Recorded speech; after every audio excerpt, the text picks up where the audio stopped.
মাছের পিঠা নামটা শুনলেই মনে হয় কী জিনিসটা, কিন্তু দেখুন ভিডিওটা পুরো দেখে বুঝতে পারবেন কিভাবে চিংড়ি মাছের পিঠা হয়।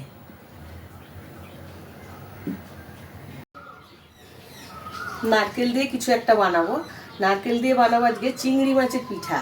চিংড়ি মাছের পিঠা বানানোর জন্য এই নারকেলটা আমি কুড়িয়ে নেব। আর নিয়েছি আমি চিংড়ি মাছ নিয়েছি 200 গ্রামের মতো, একটু বড় বড় মাঝারি চিংড়ি, ছোটো চিংড়ি হলেও ভালো হয়, এটা একটু বড় হয়ে গেছে। এই চিংড়ি নিয়েছি 200 গ্রাম, আর ছোট্ট একটা নারকেল ভেঙে নিয়েছি। এই দুটো কুড়িয়ে নেব। বানানোর জন্য লাগবে আমার কাঁচা লঙ্কা, সর্ষে, হলুদ আর নুন। আমি নারকেলটা কুড়িয়ে চিংড়ি মাছ, নারকেল, সর্ষে, কাঁচা লঙ্কা একসাথে পেস্ট করে নেব। পেস্ট করে নিয়ে এটা কলা পাতায় দেবো। আমি এখন নারকেলটা কুড়িয়ে নিই আগে। আমি হাত কুড়ানি দিয়ে নারকেল কুড়াই, সব সময় দেখিয়েছি। হাত কুড়ানি দিয়ে খুব সহজে নারকেল কুড়ানো যায়, দেখুন একদম খুব তাড়াতাড়ি।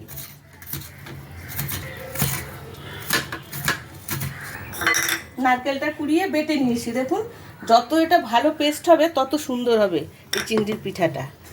আমি এখন এই চিংড়ি মাছটা এর মধ্যে দিয়ে দেবো, দিয়ে আবার বেটে নেবো। সব চিংড়িটা দেবো না, আমি দিয়ে আমি আর একটু ভালো করে পেস্ট করে নেব। নারকেল কুড়িয়ে বেটে নিয়েছি, তার সাথে আবার চিংড়ি মাছটা দিয়েও পেস্ট করে নিয়েছি। এই পেস্ট এবার আমি ভালো করে মেখে রাখবো। এর মধ্যে থাকলো কি নারকেল, সর্ষে, কাঁচা লঙ্কা আর চিংড়ি মাছ একসাথে পেস্ট করে নিয়েছি।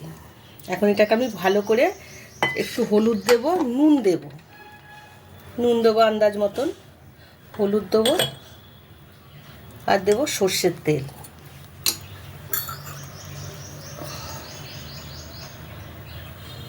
ভালো করে পেস্টটাকে মেখে নেব। নুন, হলুদ, কাঁচা সর্ষের তেল দিয়ে ভালো করে আমি মেখে নিয়েছি।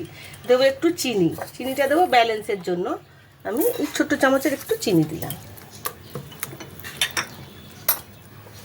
এটা একটু মেখে রেখে দিলে এরকম খুব ভালো হয়, মানে 5-10 মিনিট থাকলে খুব ভালো হয়। আমি এখন এটা পাতাগুলো গরম করে নিই, একটু মাখা থাক। এসে গেছি কলা পাতা, কলা পাতায় দেবো এটা।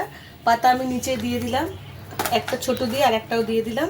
এখন যেই পাতাটায় আমি মেন দেব সেটা হলো এই ডগের পাতা নিয়েছি, এটা ডগ ছিল, ভালো হয় ডগের পাতা। আমি এটার মধ্যে একটু তেল মাখিয়ে নেব, সর্ষের তেল।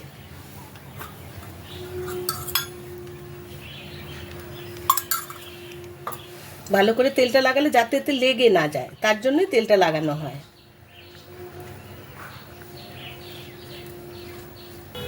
তেল মাখানো হয়ে গেছে, গ্যাসটা আমি জেলে দিয়েছি। এখন এই পাতার মধ্যে আমি এই যে ব্যাটারটা মেখে রেখেছি সমস্ত উপকরণগুলো দিয়ে, এটা এখন এর মধ্যে আমি ঢেলে দেব।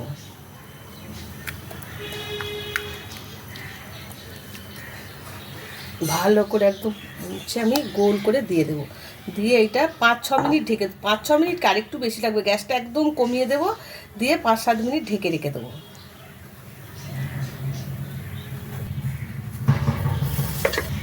5-6 মিনিট এখন ঢাকা থাক, গ্যাসটা আমি কমিয়ে দেবো, দিয়ে 5-6 মিনিট পরে আমি ঢাকাটা খুলে দেখব।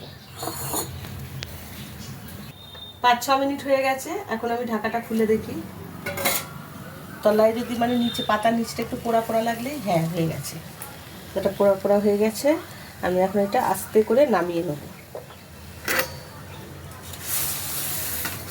এই পাতাটা দেখুন, তার মানে নিচটা হয়ে গেছে, এটা দেখলে বোঝা যায়।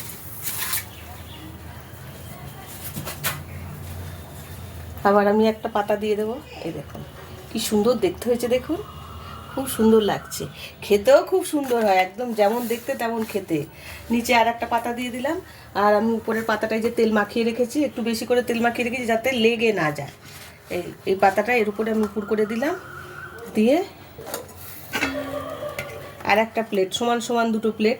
আমি পাতায় আগে অনেকবার করেছি, পরিমণি কিচেনে আছে, সেই পাতাতে দেখানো আছে উল্টানোটা, আবার এটা উল্টে দেখিয়ে দিলাম। ব্যাস আমি উল্টে নিয়েছি, এখন এই চাটুর মধ্যে দিয়ে দেবো। এই দেখুন পাতাটা দেখুন, এই যে পোড়া পোড়া লেগেছে, বোঝা যাচ্ছে। ব্যাস এখন আবার এইভাবে আমি এই পাতা সমেতই 5 মিনিট ঢেকে দিলাম। 1 পিঠ হয়ে গেছে, আর 1 পিঠ হবে। 5 মিনিট এখন ঢাকা থাক। 4-5 মিনিট হয়ে গেছে, এখন আমি ঢাকাটা খুলে দেখি। এবার পাতাটা তুলি, এই দেখুন দাগ পড়েছে, এরকম একটু একটু দাগ পড়বে, খুব ভালো হয়। নিচটা দেখে নিই একটু পোড়া পোড়া হয়েছে কিনা। হ্যাঁ, একদম পোড়া পোড়া হয়ে গেছে, তার মানে কি নিচে দাগ হয়ে গেছে। এটা আমি এখন আস্তে করে গ্যাসটা বন্ধ করে দিই, দিয়ে এটা আমি নামিয়ে নেব।